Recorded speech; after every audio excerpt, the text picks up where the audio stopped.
when you ask every time trying, it's like you're trying to save the world, but nobody's trying nothing. We're just doing our thing because it's our fucking mission in life, and we're happy to do it, you know, and we're not trying nothing, we're just convinced. And I say we because I'm pretty sure in my same position are the people who really have years on the struggle for this, like Arjan or Franco or the whole team. So good people get together for do things like this in different parts of the world, risking our freedom and risking our families and stuff just because we are convinced. We're not trying nothing. You know that this is a fact that these things has to be done no matter if it's legal or not. The legal situation will change today, tomorrow, or in 25 years, but it's gonna change for sure. Because the pressure people's doing, people like us from the underground, and people like normal citizens with AIDS, telling the fucking government they feel better and they live better with grass. That's the fact. We're not trying to do nothing, you know, we're just convinced that life is better and humans are better and the fucking world is better with grass. So let's check it out. Ta-da! No, look at this. Way. The highway of Philips lights from Holland. Someone number one. Big, big, big, big. Let's go, guys. Let's have a look here. Look at this.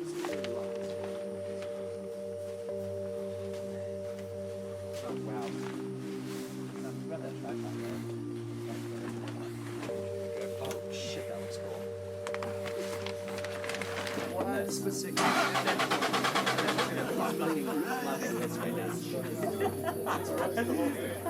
He's so fucking happy. Yeah, he's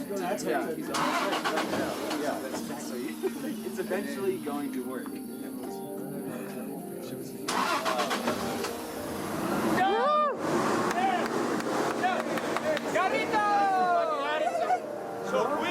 He's smiling less than he was when it wasn't working. Yeah, you see this country, there's a lot of issues with guerrillas, with bandits, with paramilitaries, with police, with armies. And it's a hard country. Everywhere where you come, you see people going in prison, people dying. The guys that we have with us, they lost their brothers, their fathers. Jose even lost his mother in this war. So it just gives you an idea how difficult this country is.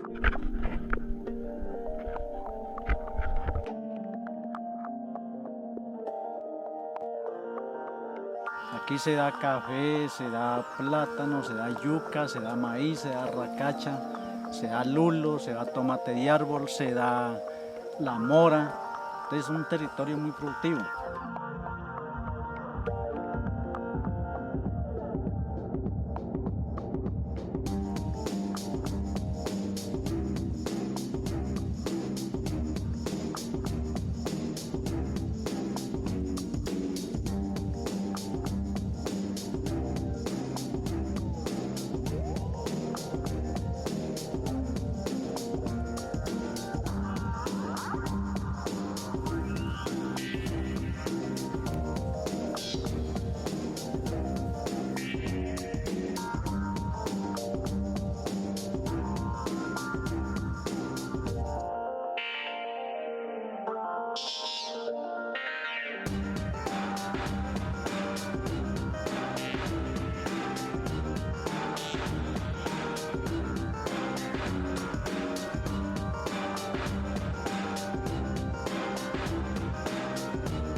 The first thing we're going to do is we're going to go into the area of near Cali where the limon verde grows.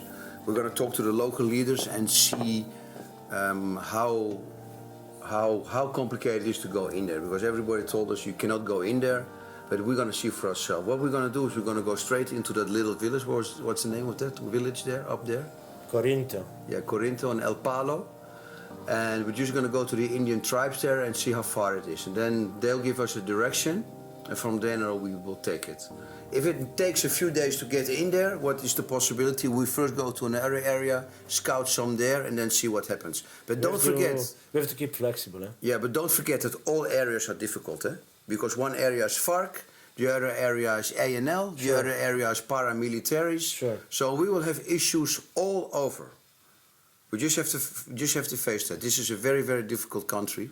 You can compare it a little bit to Pakistan and Afghanistan. We'll have some issues that we have to take care of. Let's see how it goes.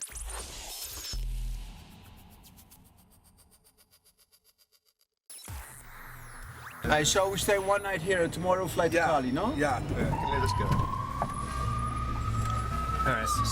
Yeah. No, we lost them. I think we should keep getting out of here, though. Yeah, let's keep moseying. Everything is real. We had like 40, 50 people going mad, throwing shit to the car.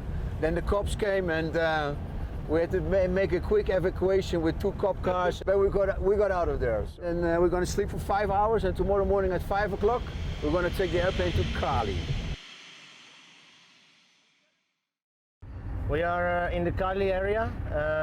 It's the southern part of Colombia. It's where the Verde Limon land races is hiding. So we're gonna go see if we can find it. Here. We need rocks. We need no more green rocks. Rocks. No, I don't have rocks here.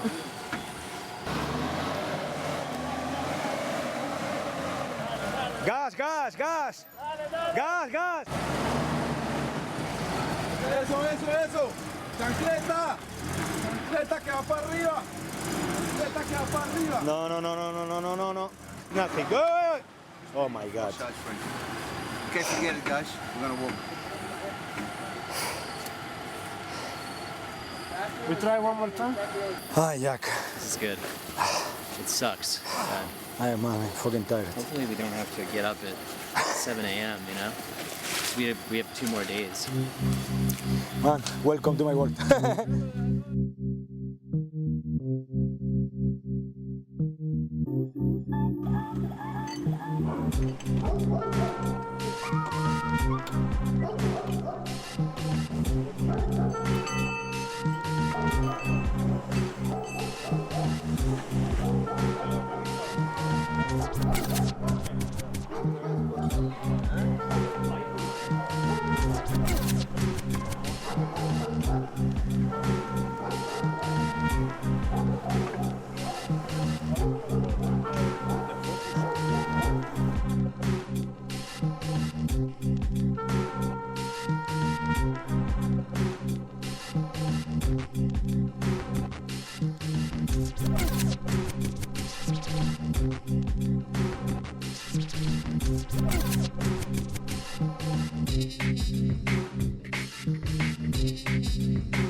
We are at the farm, dude.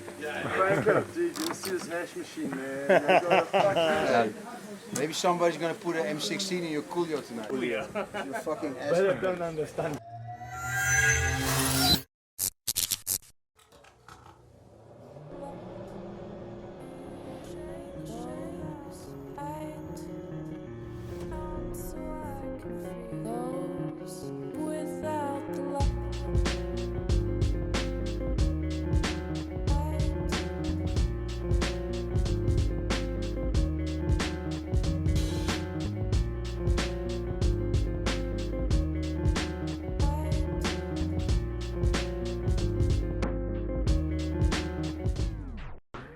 We are at the farm, dude.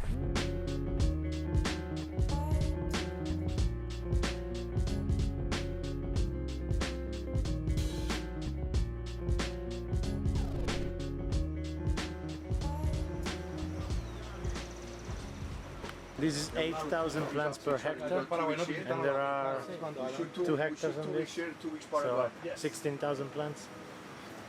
200 grams per plant, that's 2 tons per crop, that's 6 tons per year coming out of this place of this quality, and I am seriously impressed. I am shocked. This is pure porno, really.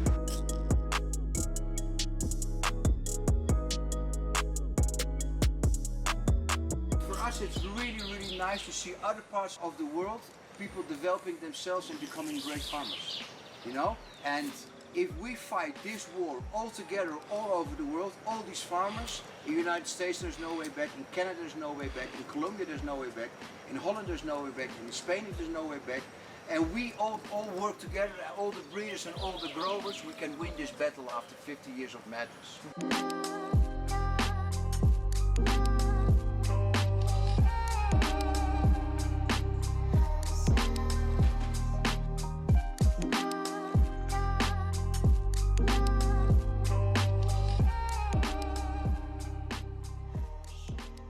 You never stop learning, because breeding plants is, as I said, creating something new. It's like you could compare it with a chef, a Michelin star chef who's creating new recipes.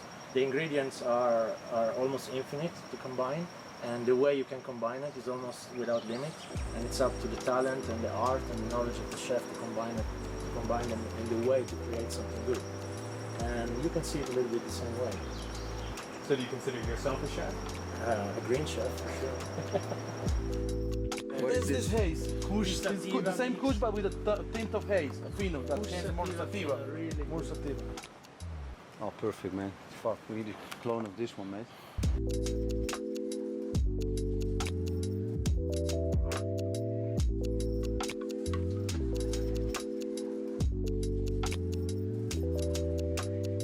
Win a battle against legalization and try to find a system that everybody has a benefit of it. This is the most important thing. Because now as we look, we are in a great plantation, but it's still very illegal. Right. You know what the people are doing here, and they're all jeopardizing their life and prison and everything, you know. Right. And so part of your sort of like enterprise is making the world a better place. Well, for us, this is our core thing, you know. What we like to see, that's what we show in our movies. For example, St. Vincent and Trinidad, we did that in one movie. You go to Trinidad, you have a curfew at 6 o'clock. Yeah, they banned all the marijuana on the island, all the cocaine is coming from South America through Trinidad. There's shootings in the street, there's arms disappearing, there's corruption. The whole island went down. Compared to cocaine, is there more people in prison for cocaine or for marijuana here in Trinidad? Marijuana. Yeah? Yeah. You go next door to St. Vincent, everybody can smoke marijuana. There's great tourism going on. The cops are laid back, the government is laid back. There's a whole different vibe in the streets. Right. So, two countries very close to each other, yeah, 20, 30 miles, and you see a complete different vibe, the way the government operates against the local drugs. Right. And people, and the government should see this. This is also one of the reasons that Holland basically kind of legalized marijuana a very long time ago in the 70s, because we saw the benefit of it.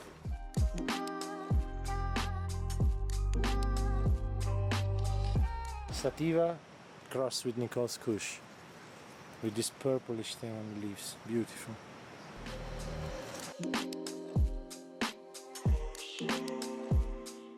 And they're healthy, dude. They have a little bit of rust, a little bit of white fly, but they're healthy plants overall. When you come to a plantation like this, what are you looking for in the buds and in the plant? It's beautiful. Look how much resin already for. This thing is like 4 weeks into flowering. 5. First of all, we evaluate the general structure of the plants. We look at the branching. We look at the internode space, so the distance between one branch and the next branch, how uniform it is, how big it is. Then we move on to the bud structure. We look how close the bud is, how tight it gets. Now these plants, considering they are 3 weeks, 4 weeks away from harvest, they are already very, very well developed. Mm-hmm. We examine the resin, the quantity of the resin in general on the bud, on the leaves, on the leaflets. Right. And then we can evaluate even the calyx to leaf ratio, even though it's a little bit early to do that at this stage. But we can see the proportion between the number of calyx and the number of leaf in the bud. And the more calyx, the less leaf, the better it is, of course, because the final product will be easier to manicure. Right. And then we can start evaluating the more personal, the more individual side of the situation, which is the smell in this case, because plants that have this amount of resin already have a good smell, something that can tell you how good it is already, how strong. So it's, and then from here we wait a few more weeks and we're gone, and then when the product is finished, then we can finally evaluate it 100%.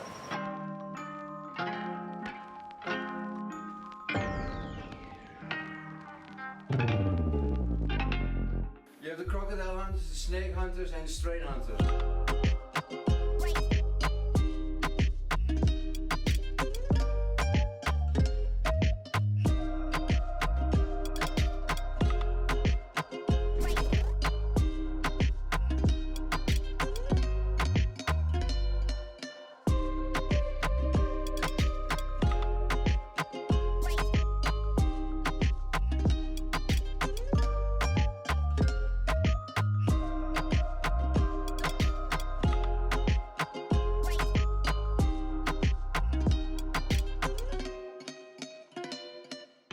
I love it too much.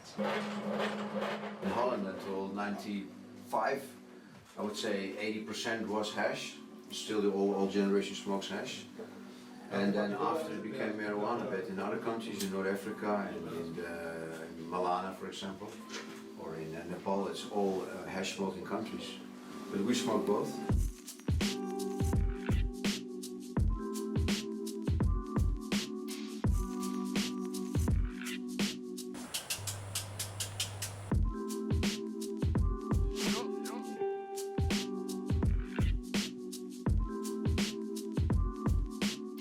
So when Arjun rolls into town, why is it such a big deal to the farmers here?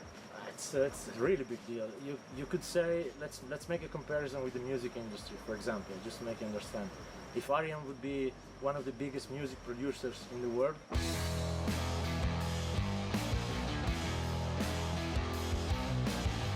and this would be a bunch of upcoming talents and artists from a cool underground neighborhood. They would love to have these big producers home checking out their music. Right. So this is like their big shot, maybe. Absolutely. Because Arjun could walk home with some of this stuff. Absolutely. How do you think they're done? If this is an audition. I think looking around, this is pretty impressive. I mean, I've been looking at marijuana plants for the last 20 years of my life. Right. But this is pretty impressive. So why do you come up to these places? Like, what are you getting out of this? Basically, we evaluate what they're doing here.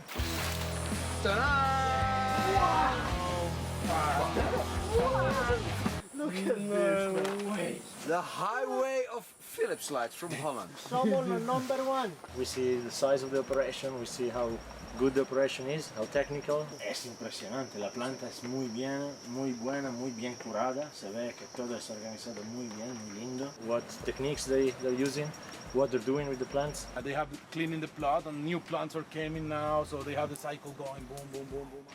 How far they space them, how they feed them, how they grow them in general. And it's really amazing to see the development here, because this is a place that is very natural, very organic, yet very high-tech in a way. Even though it's a simple construction, you can see that every technique is applied properly and thought of.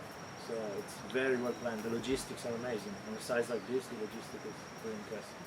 And so, can you describe like the strain of weed that they're growing here? Like this one is the Nicole's Kush. It's been created by our friend Elgato.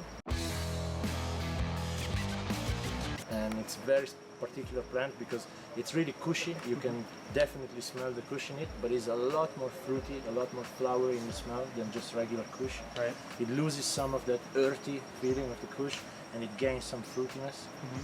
Very special. And the fruitiness is about a flavor thing, not about like a high. Absolutely, but it's mostly about flavor. Talking about the effect, we smoked it already yesterday, and it was really strong, really physical, like a kush should be. Very, very body relaxing, very couch locking. Right. So. And it's a sativa, or no? It's more of an indica. It's a hybrid technically. It's not a pure indica, but it's more towards the indica side of the spectrum than towards the sativa. And what does that mean exactly? It means the sativa plant and the indica plant are the two extreme of the spectrum, and then let's say 99.9% of all strains that you see around are actually hybrids in between these two extremes. Right. Pure sativa and pure indica are very difficult to find, maybe impossible nowadays because of the evolution of cannabis. And so what are we doing with the land races? Can you explain that in comparison to what we're looking at here? Sure, land races are different in this just because land races have not been influenced by external genetics. The land race is typical of one area. For example, in this area we look for the Verde Limon land race of Colombia, and it's something that is really in this area for a long time. When we say long time, we mean maybe 50, maybe 100, maybe more years, without influences from external genetics, so without people bringing seeds from abroad or from other areas and starting cross-pollination. And why is that important to find those? It's important because it's creating a very important database. There are many land races around the planet that are not preserved at the moment and that contain very unique cannabinoid and terpene profiles, and these are may be useful in the future for creating new medicine. Right. For sure useful in the future to create new recreational strains, new flavors, new effects in cannabis. So do you feel like it gives you a leg up on the competition to like go out and find these land races because your palette is sort of bigger? Sure, bigger? absolutely. So, The bigger the library of genetics, the better the breeding can be.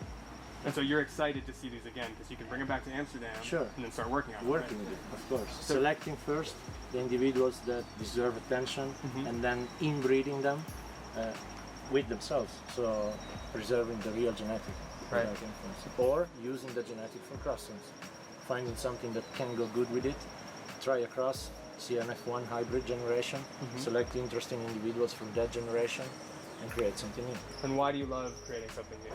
Because cannabis is about variety. The beauty of cannabis, the power of cannabis, is its variety. It's the fact that there are so many flavors, so many effects, medicinal and recreational. It's a plant, but it's not one plant, it's thousands of plants.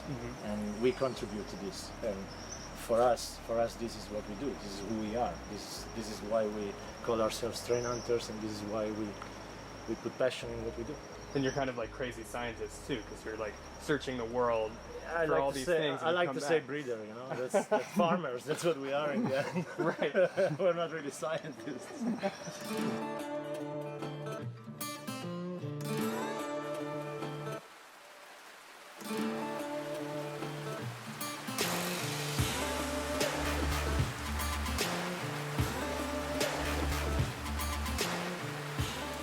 So here you have 5, 1, 2, 3, 4, 5, 6, 7, 8, 9. So you have 50 clones, but these are gigantic clones. The advantage of this stuff is that you have a much quicker start. You have a very, very healthy clone with a big root ball. The stronger the root ball, the better the plant goes, you know? And if you have a plant like this going, you probably save 2 weeks on the growth. Because it's like really vigorous and powerful, you know? It will boom. It will shoot up. Look also at the top. They save him 10 days of growth, those clones there. He can already from this mother cut this size, directly cut this size. Boom. Exactly. And you see how efficient the darkening system is? Perfect. Fucking the cheapest, best way to keep the light. Look how strong it is. You can really bend them and like they don't crack them, nothing. The quality of the clones is like really, really strong. You see? And also here the old style razor blade. Yeah, you see We it? still do it. Yeah. Look, here is The old style razor blade. Yeah, look. They are all over the place. Look. They're all over the place. You see them lying here. So you use those. the way they clean them, they take off all the little stuff. Also like the same in the glass house. This is still how I operate, and we are one of the few. And he took it over. Look, also in the clones, the air goes through. You know, and you only need the top. You know, so it really shoots up. It's fantastic. Yeah, great system. Before they go in the ground, Yes. You take all what take you're not all gonna this need. off, Yes. and the only thing we leave Is the is top. just a little top. And this is how we Yes. put them, and then they shoot up. This big, right? Like this big. Also, you can see the nutrients. It's like really, really perfect here. There's hardly any red. It's hard wood, you know. It's like Fucking strong.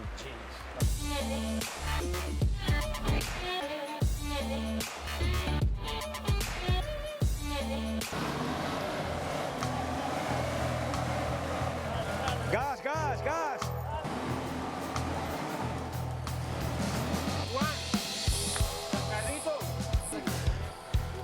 Listen, we have to do something about those back wheels, guys.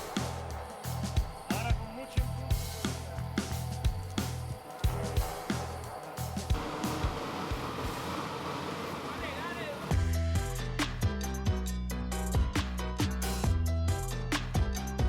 way to get in here is because of our friend El Gato. Otherwise it would be like a mission impossible. You need trust for months to get trust with the local people, and because through our connections and El Gato's here in Colombia, we can get in very quick and very easy. Unfortunately, last night the second man of FARC got killed. So we brought the newspaper, we just bought the newspaper because we got an SMS from one of the newspaper. And this could give some kind of friction. Because of course when somebody gets killed, the tensions are a little bit high. So we'll see how it goes down today. And it was not far from Pisa. No, it was 100 km away from here when the second man of the FARC got killed yesterday with 6 other rebels. So we'll see how this comes out. They know better than anyone else where we can find the more isolated patches, the ones that have been really inbreeding, the areas where one family controls one big field and every year they keep planting and planting and planting from that field and making seeds in the same field. Right. And that's when we know we are onto something really special.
Fucking effective, man.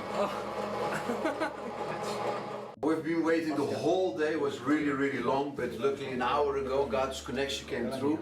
We spoke to a community leader, and tomorrow morning at 5 o'clock we're gonna leave.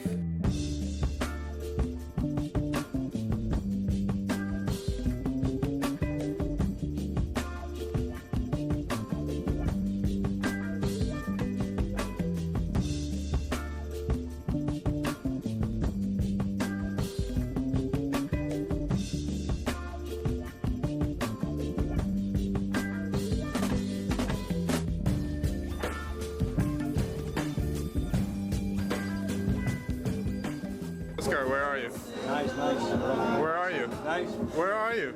Yeah, I'm in the fucking boat. I don't know. We want to fish sharks, no?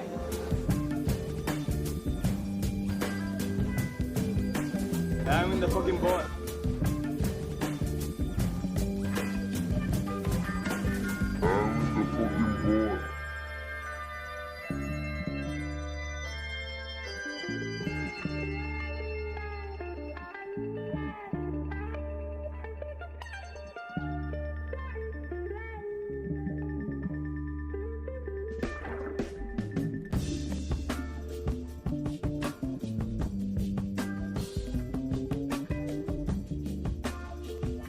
We are trying to legalize this plant because it's under repression.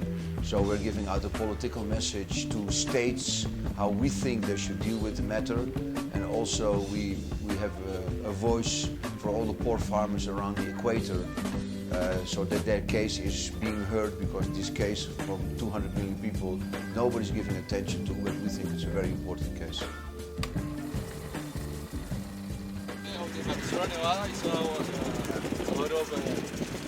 Hard right. Yeah. Marijuana. Colombian gold. Colombian gold. Yeah. No anymore. It's a little bit over with marijuana. Yeah, but no, they don't use it. They use it because.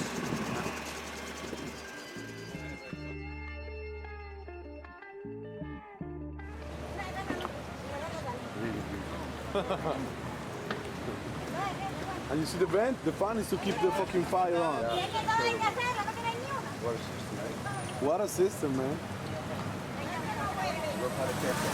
Yeah, they try to take the most oil out. World of breeding and seeds and fertilizers and and grow shops where you can buy marijuana, because for them everything is completely illegal. But in our case, we are like semi-legal, so you know. Yeah. And all these things together, you know, you rock up to a place and you have to explain all these things to really find the golden egg. Yeah. Every day is a great day. Huh? Good answer, man. Should be fucking politician, man. Have a party.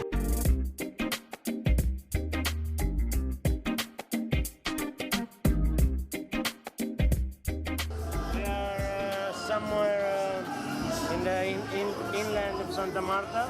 We have a standby situation because of shooting and conflict in the area. So we are just trying to figure out if we can get a field.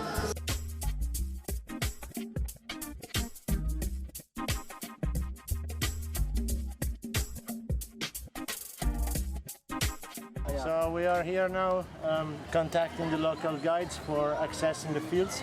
The fields are Colombian Gold and Punto Rojo, and we're going to visit a group of militia, local paramilitaries that are going to escort us and guarantee our safety here. So this one's It's Strain Hunters Colombia.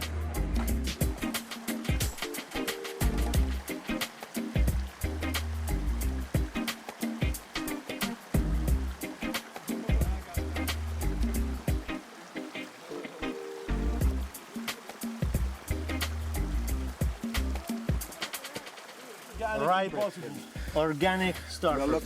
I didn't buy it in a shop, dude. This is a good buy, dude. So we just arrived at the camp, and we're speaking to the owner now. And we're going to visit his field. We're going to see how many plants there is and what kind of variety. It's all looking good. We had a nice 1 hour hike up the mountain. And some star fruit. Some star fruit on the way. We find some shrooms. Some mushrooms. Some Colombian cubensis. And we found 3 of them, like a meta too. 1, 2, 3. Beautiful. And we're going to see what comes out of here. It's all looking good. Entre más criollas mejor. Yo he sacado 9 de tantos cruces que ellos hacen, pero la originalidad se dio Por eso van a África y cruzan la africana con colombiana. Hay criolla, la original autóctona. They have the Vamos sembrando la natural. planta que va saliendo, vamos sembrando y o sea se va cruzando. Aquí es la original. Aquí es la original. Tú donde tú conoces qué pasa.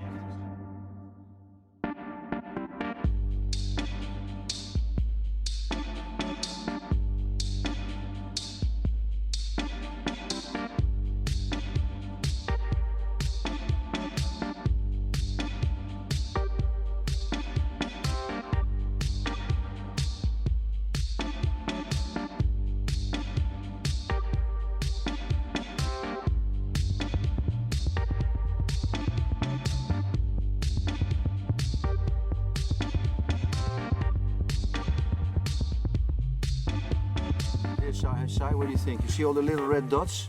It looks like here we find the original Punta Roja in the Sierra Nevada. This is really, really great marijuana. And this is one of the tasks of our mission, to bring back these seeds. I really get it, something different, slightly in the sativa that I haven't smelled before. I can't put my sort of figure out what it is. Now you smell really the citrus through and all the other essence. Eh? Yeah. We have it. We have the original Punto Rojo seeds. These are the dots, the typical signature of this strain before the maturation of the seed develops. Okay.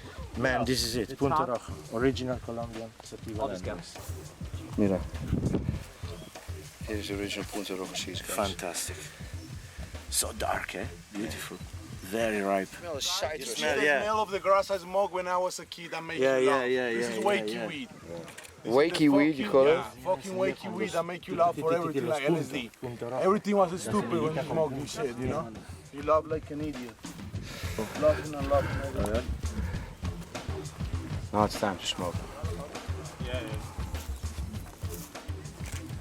Oh, who doesn't put filters in these joints, guys? Okay, this is really unusual. This calyx is quite bizarre. It's like Franco! massive, and the train wreck makes really cool calyxes like this. It's got that beautiful hazy smell, but there's like a mango. Oscar, take a picture of these. How's these calyxes? Incredible, eh? Right here we have the original Colombia gold. And you see the neighbor is dark green and she's pale. Yeah, the difference in color is really visible. It's a golden yellowish type of plant, the bud also. Colombia gold. Look Long here, you colors. can see that. Long cola. Yeah, Americans call colas. When this one closes up, yeah, it's a fucking cola, foxtail, you know, all full and this long, you know. So Americans used to call it colas. Really resistant. It's Colombia gold. Yeah. It's growing more top more in the region of Guajira, northern Colombia, and it's really famous. It's part of the 70s culture, the Bonanza Marimbera. It's awesome, man. I want to take more seeds of this. This plant in the right environment can go 2 kilos plant. Really fucking big color, man. 2 kilo plant. Frank. Mango, so lemon and mango, you know. It's really long flowering season plant. She fuels a lot. She really fuels. It takes 7 months, 6 months.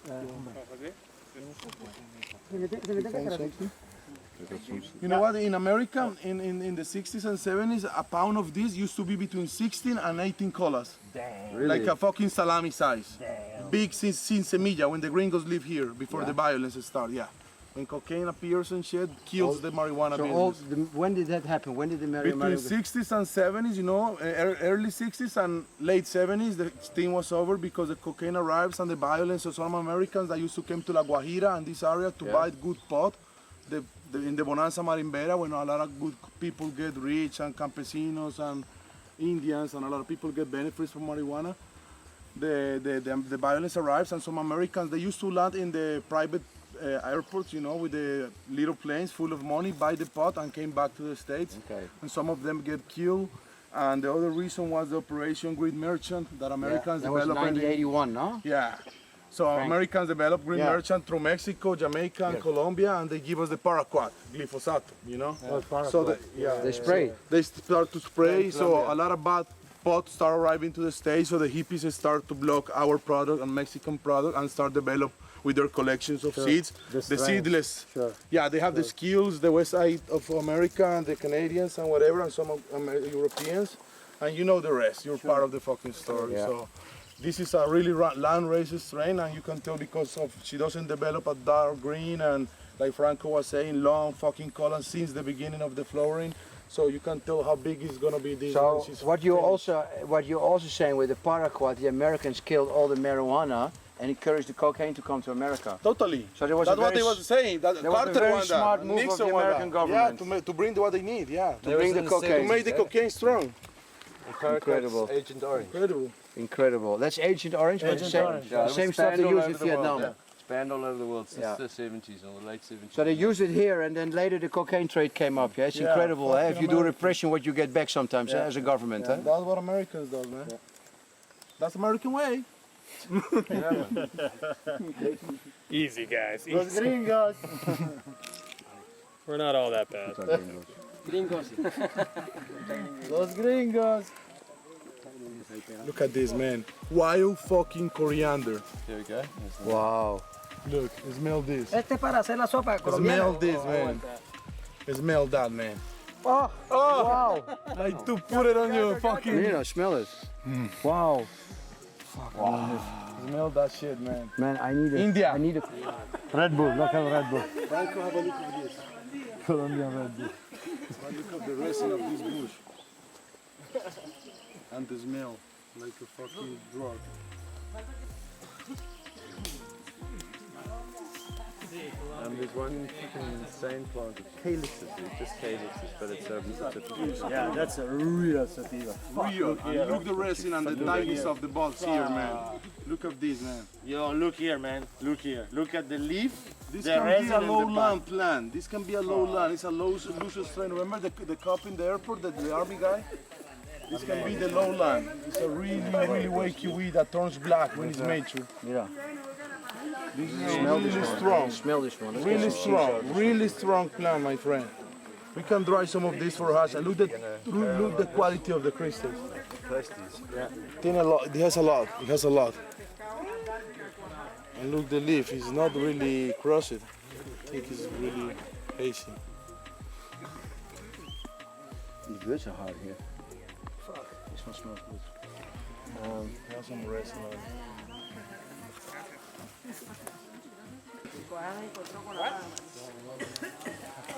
No, I'm saying Oscar. Like a safari, Franco, right? Hey man. Hey man. Collecting This fucking is finos, incredible. different This is finos. insane, dude. Like.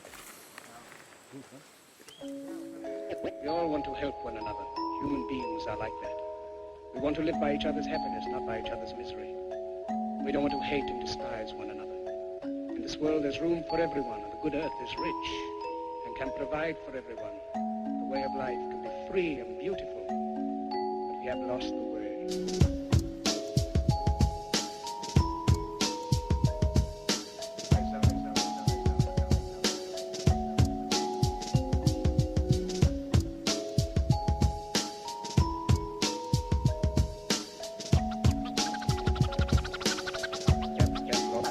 We have lost the way.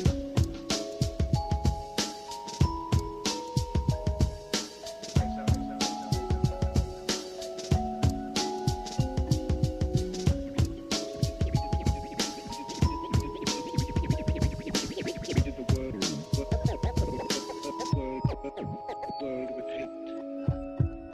Greed has poisoned men's souls, has barricaded the world with hate, has goose-stepped us into misery and bloodshed. We have developed speed, but we have shut ourselves in. Put your hands together!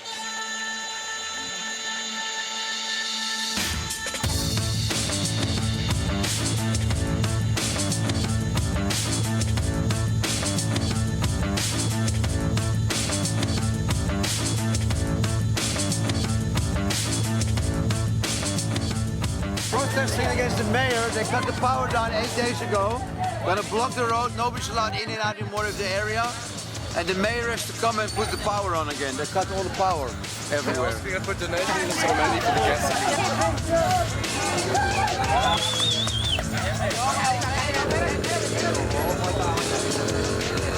We're gonna riot for local people. Big riot. No power in the village.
We are living history. We are privileged because we get to really be in the time of change.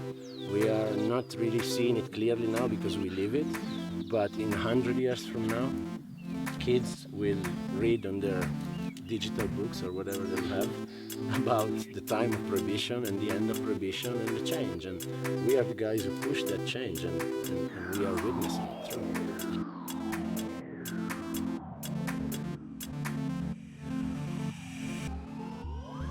Early in my life I started breeding with plants, and when I start breeding it's like cooking, you create new varieties. It's a bunch of stoners, it's a bunch of smugglers, pirates, growers, breeders. Whoa, look at the fields there, huge pot fields. Yes, huge pot fields there. Yeah, look straight up there. Now you know why we came back. So everywhere you're looking right now, you can see marijuana You fields. see huge marijuana fields. You see this is a much bigger cultivation area than the other areas. And this was one of the main reasons I said we have to conquer these mountains. And that's why I went through all these militias to ask permission. Oh, look at that.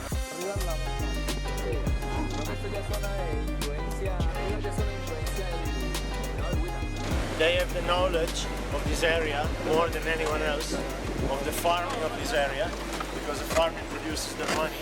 So they know better than anyone else where we can find the more isolated patches, the ones that have been really inbreeding, the areas where one family controls one big field and every year they keep planting and planting and planting from that field. and making seeds in the same field. Right. And that's when we know we are onto something really special. Because the inbred ones are the most... The real landrace. Not touched, just inbreeding with itself in one location for a while. Right. Some areas has gone from generation to generation, 60, 70, 80 years. In the same place. In the same place, the same farmers, the same family, going on for ages. Where you're getting access is a so feared to get in area that just you, or maybe, you know, not every white people goes there, so it's an untouched. It's a very special yeah, access. lower here they can receive seeds from white people, but up there is most. Yeah, it's a privilege. That's the other really good thing, Heiko. It's You know privilege. this. That's the other really good thing here. We're going into an area where nobody ever basically went in to really find original land races, because this area is just too dangerous for anybody to go in. Completely restricted. So we're gonna, it's completely restricted and prohibited for anybody to go in here. Even the army doesn't come for half an hour anymore up here in this area. It's completely forbidden. So from a professional point of view as a seed breeder, it's very, very interesting to see how this has been developed for the last 30 years, this area, and to see what happened to the original land races here of the Verde Limon.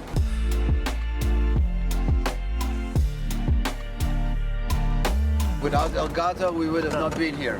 It would have been a much longer mission for us to find somebody else to get in here. It would have taken months to build people's trust. But porno, we call it. Right. There's a lot of popcorn when you're out in the pot. Yeah. Yeah, totally mango bici. Totally. No, you don't see different finos like in the other place.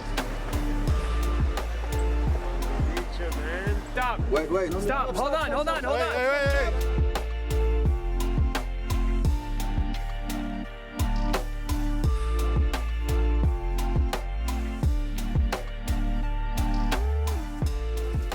Yo conocí, cuando tuve conocimiento, a la edad de unos 10 años en adelante, que ya uno empieza a conocer, resulta que nos dimos cuenta, aquí esto era muy productivo.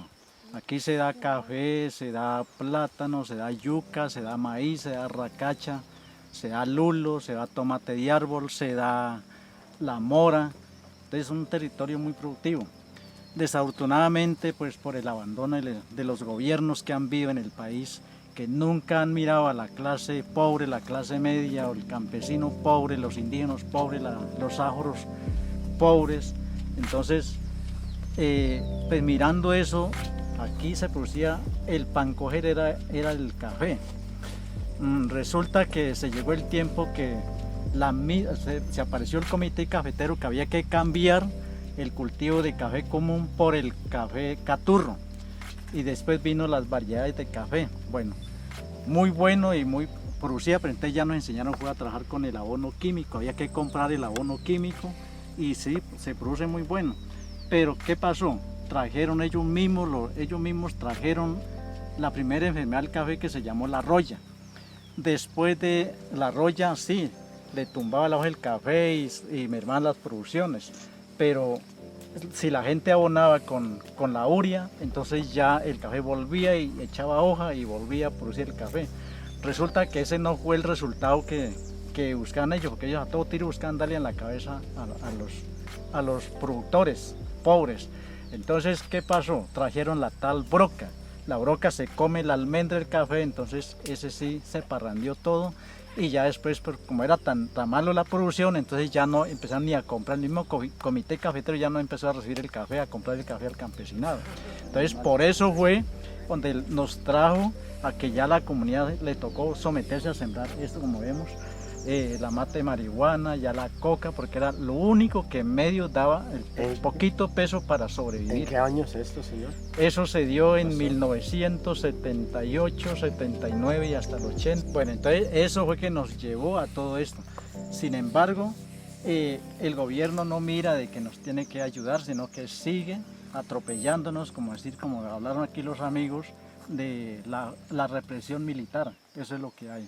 Con todas las platas que el gobierno está manejando, es solamente represión militar contra el pueblo pobre, contra el campesinado. Aquí habló el amigo bien claro, aquí se necesita la tenencia de tierra. Hay gente que no tenemos tierra, al menos yo no tengo tierra. Yo vivo arrendando al que tiene y vivo para el que diga siempre aquí en compañía, yo así sobrevivo. Bueno, entonces, pero si miramos allá abajo en el plan, allá sí están las tierras mejores y ese está a mano del capitalismo, a mano solamente monocultivo, donde debe darse, allá sea la mejor producción el maíz, el frijol, y lo tienen solamente en cultivo de caña.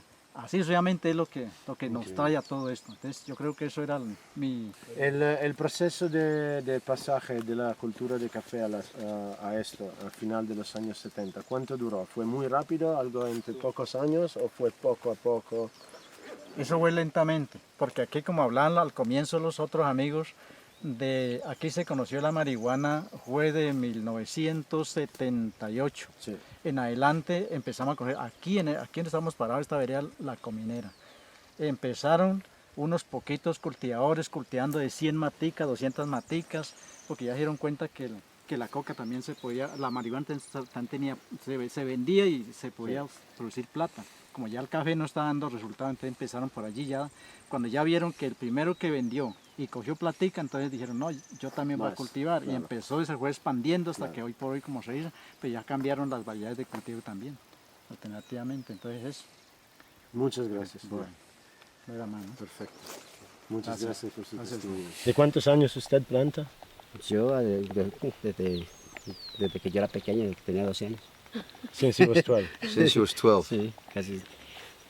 We say coactive because it has small calyxes but really fucking venom on them.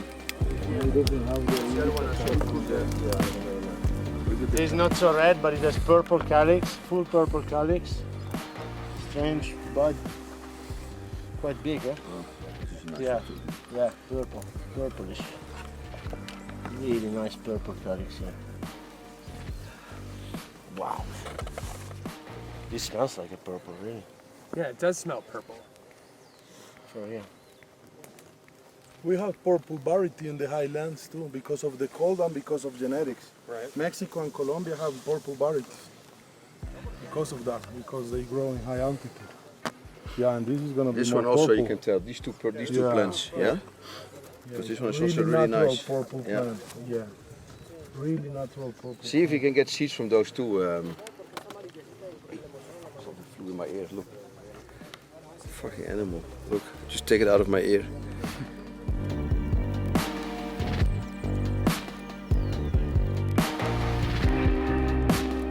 This is incredible. Strain Hunters, Colombia. The mango vice in the Cauca region near Corinto city. This is the Corinto area. This incredible field of mango vice where we found accidentally the pure original Punto Rojo plant. So double win. Real double win today here. It's great here. We came back to this area because we were not allowed to access it a few days ago. So we had to change our plan, change the mission path.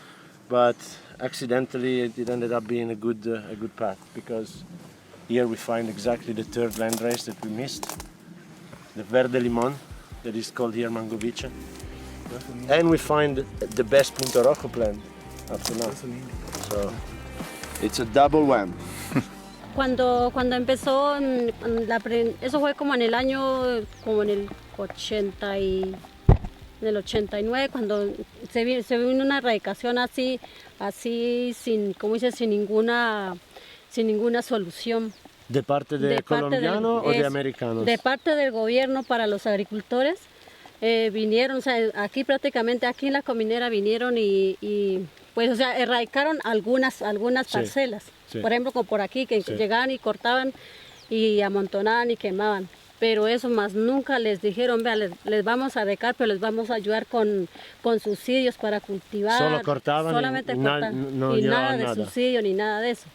Entonces, a pesar de eso, pues la gente siguió sembrando porque, o sea, esos son los cultivos de subsistencia hasta el sol de hoy, que se sigue trabajando ya con las variedades de marihuana que hay ahora, que ya se siembra así, esa marihuana más rápida, sí, más rápida, más productora. Y lo otro que ya lo siembran así, lo siembran en invernaderos, pues el que puede lo siembra así y el que no, pues lo siembra así, natural.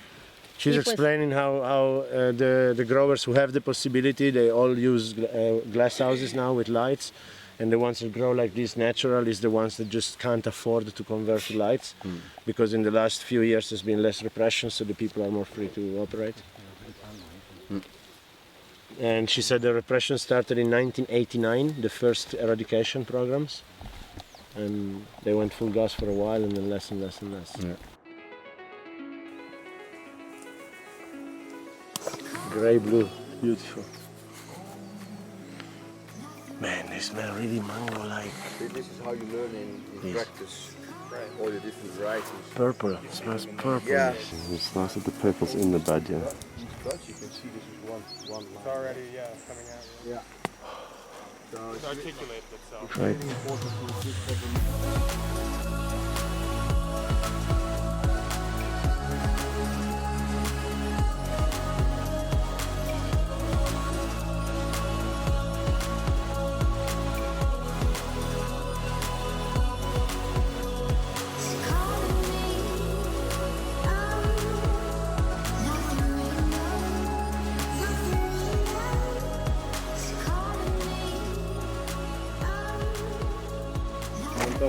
Entonces, 42 tipos de María aquí y más buscamos ¿Cómo se va a acabar entonces? landrace, buscamos semillas original de Colombia, las viejas, punto rojo, la mangoviche, las originales. Ah, original, sí, eso sí hay ahí. Sí, La común. Bien. You know what I think we should do? Check the resin here. We should move on quickly to another field because this is pretty young. Maybe the other ones are a little bit older and we can see more bud. Oscar! Come on! ¿Sabes lo que te espera? Oscar, we need you to feel from up there. Hey, come on, McDonald's boy. Hey! Sorry, my God, sorry.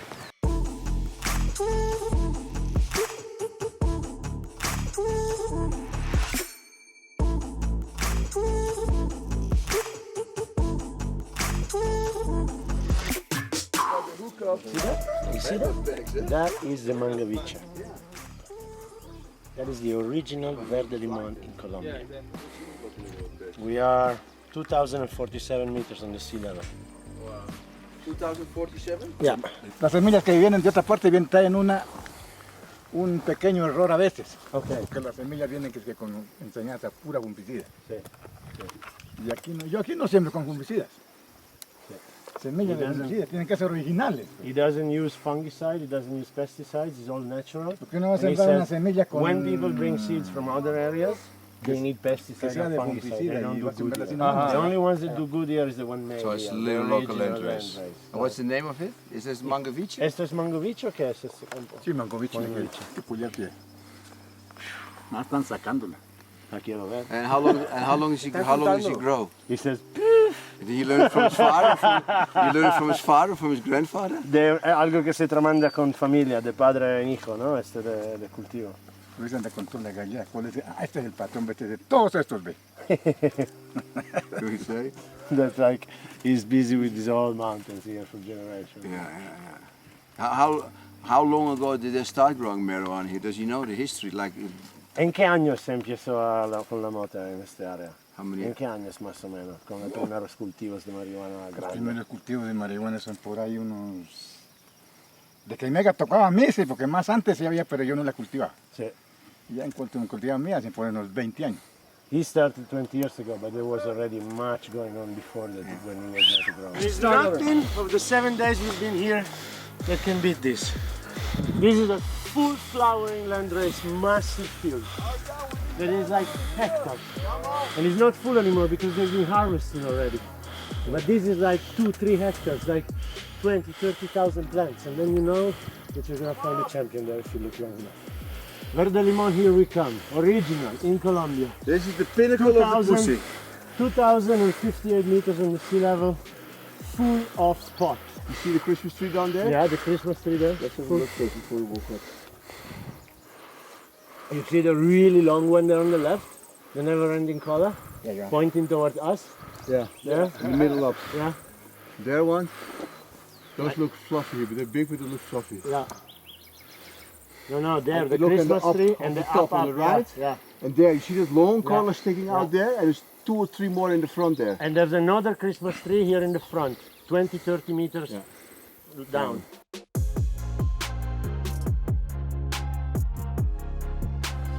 Wow, green mango, full. See.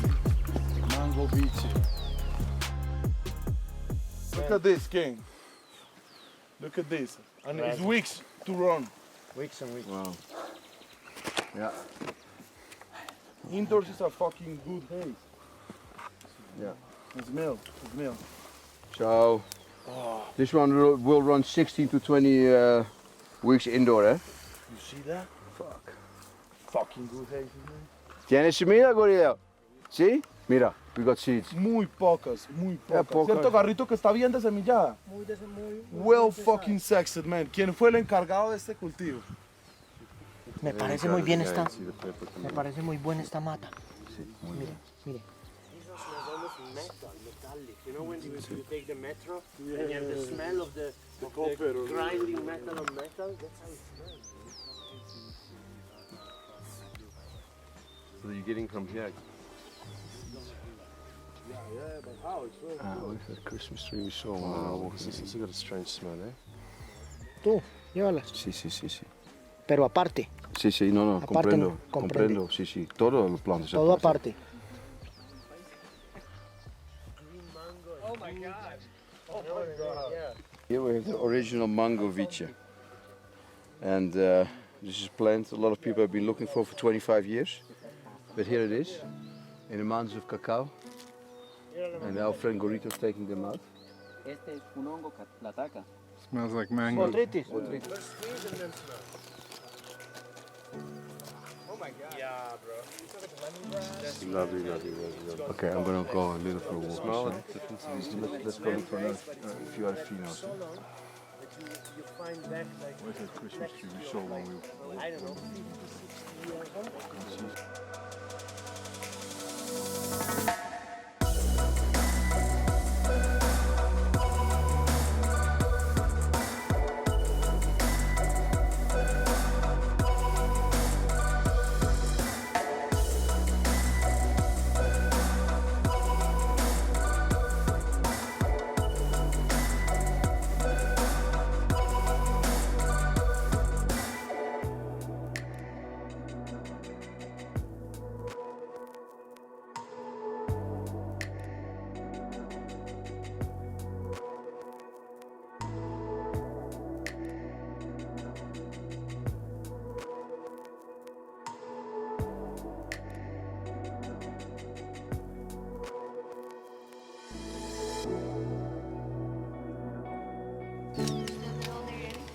Colombia.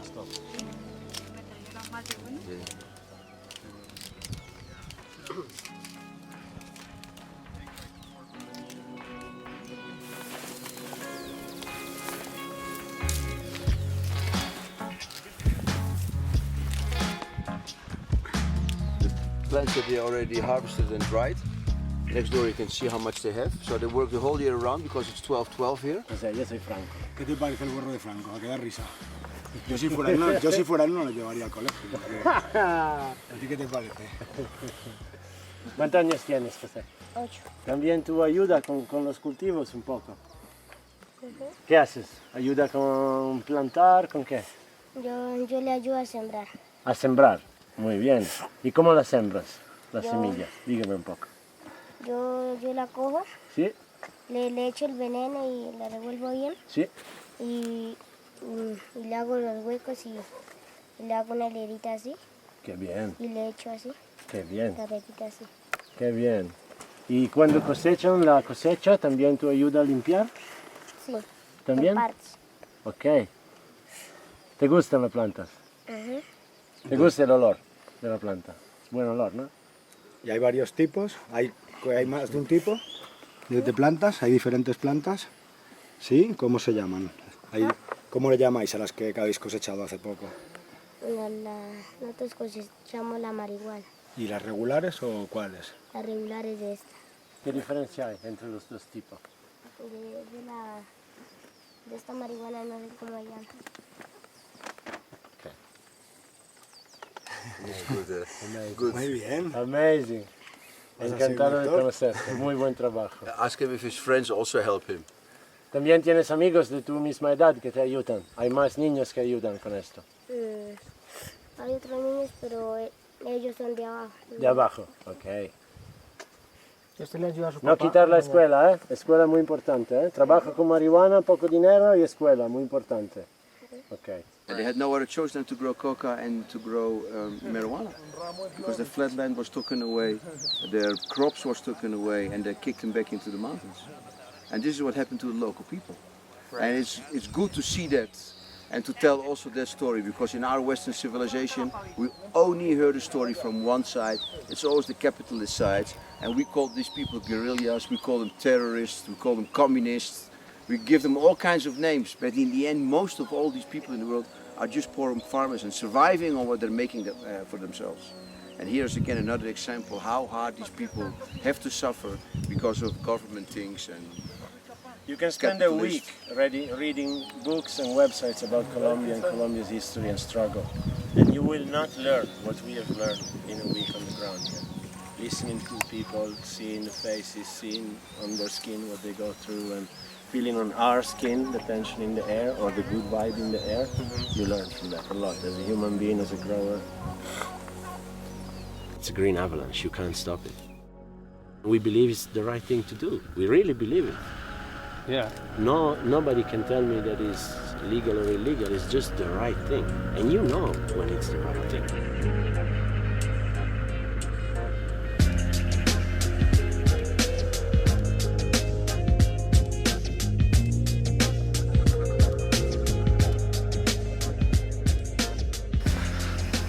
You got the AirPods, dude, when you were I have no nails.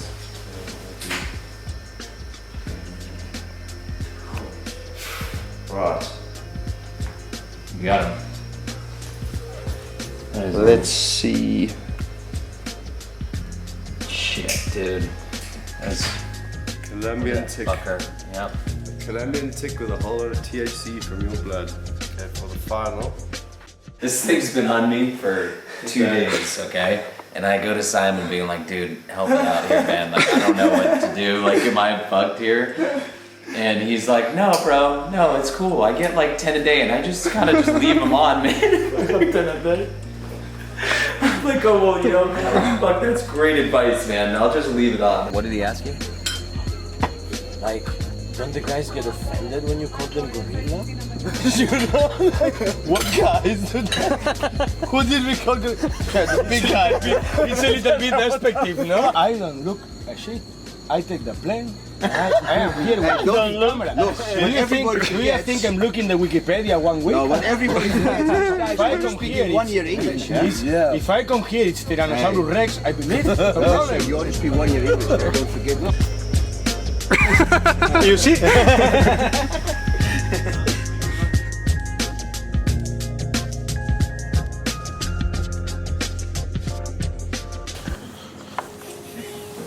Check it out, dude. Those records and those tapes that compose that wall there are from the same years in the Punta Rojo and the Colombian gold became.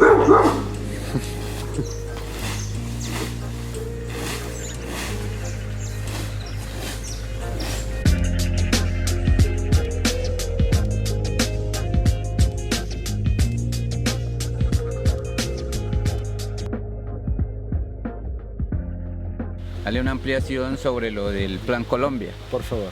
A ver, lo del Plan Colombia, pues ese fue el programa que sacó cuando Andrés Pastrana fue presidente.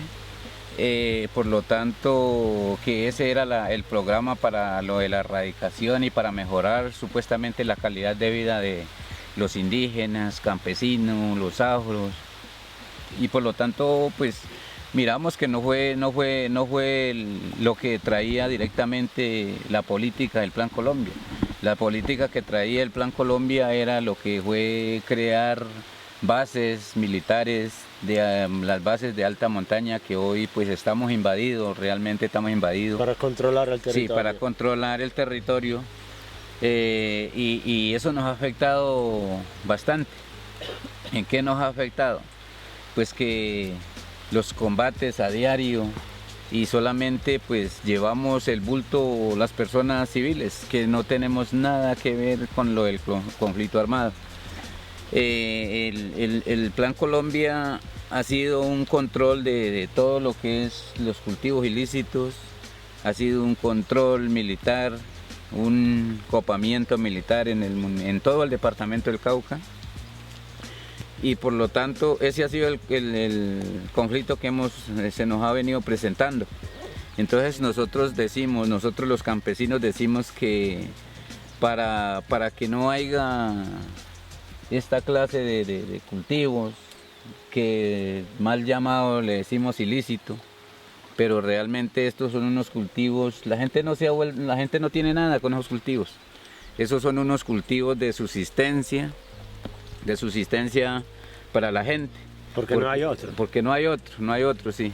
Entonces, pero solamente usted no ve aquí marihuana y coca, usted aquí ve café, maíz, claro, plátano, yuca, claro, el frijol. Aquí el gran problema que tenemos es que, pues hermano, la tenencia de la tierra.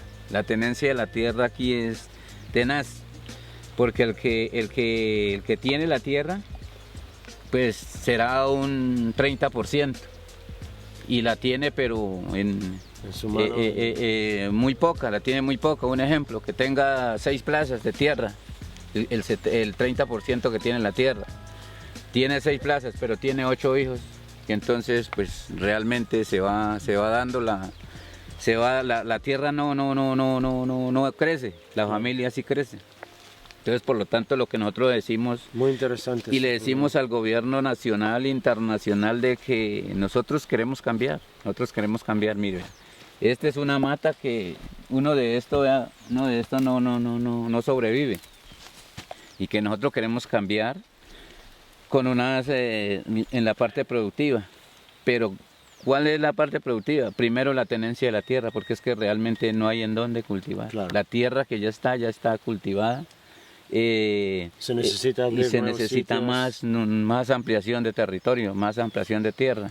Y eso solo el gobierno puede organizar, ¿no? Entonces nosotros le decimos al gobierno nacional de que nosotros para cambiar necesitamos un plan de desarrollo, un plan de vida que arroje una encuesta de cuántos somos en nuestro municipio, quién no tiene tierra, quién la tiene, quién tiene educación, quién tiene la salud, quién tiene la vivienda, porque realmente ustedes que ya venimos mirando, por aquí nadie tiene una casa buena. Todo el mundo vive bajo una casita de bareque, ya que se cae impactadas por el conflicto armado. Entonces, por lo tanto, ese ha sido el gran problema que nosotros tenemos aquí en el departamento del Cauca, la tenencia de la tierra. Yo sí, sinceramente, pues, yo quisiera de que este modelo se cambiara, porque es que realmente este modelo que estamos viviendo hoy no es sino copamiento militar y no hay más que hacer. Ya nuestros hijos, como no hay nada que hacer, entonces pues unos cogen para el ejército, otros cogen, no sé, otros caminos, buscan trabajo al margen, sí. Entonces, como no hay la oportunidad, entonces mucha gente sale y se va. Entonces, por lo tanto, si el gobierno nacional e internacional nos pone la mano y mira toda esta cantidad de conflictos que hay aquí en el departamento del Cauca, y no solamente en el departamento del Cauca, sino en todo Colombia. Sí. No, pues sinceramente con el futuro, pues eso es lo que nosotros estamos diciéndole al gobierno entero, al gobierno nacional, de que miremos a esta gente que viene atrasito, los hijos de los hijos. ¿Qué va a pasar con este conflicto que estamos viviendo hoy? Nosotros los viejos, nosotros que pasamos, nos morimos, pero entonces, ¿qué le vamos a dejar a nuestros hijos? A esta gente que viene atrás. Mucha gente dice, no, es que el futuro está adelante. No, el futuro viene atrás. El futuro viene atrás, que son los hijos de nuestros hijos. Entonces, por lo tanto, nosotros queremos y le decimos de que nosotros queremos que se tenga en cuenta un plan de vida, un plan de desarrollo que arroje todo un diagnóstico verdaderamente y se dé cuenta el gobierno verdaderamente quién es el que posee la tierra. Nos han crecido y hemos crecido a nuestros hijos. Entonces, por lo tanto... Que es un derecho humano, ¿no? Es un derecho constitucional. Constitucional. Claro. Entonces, no sería más si algo tiene que anexarle más al documental, entonces aquí está mi compañero. Muchas gracias, señor. Bueno, pues...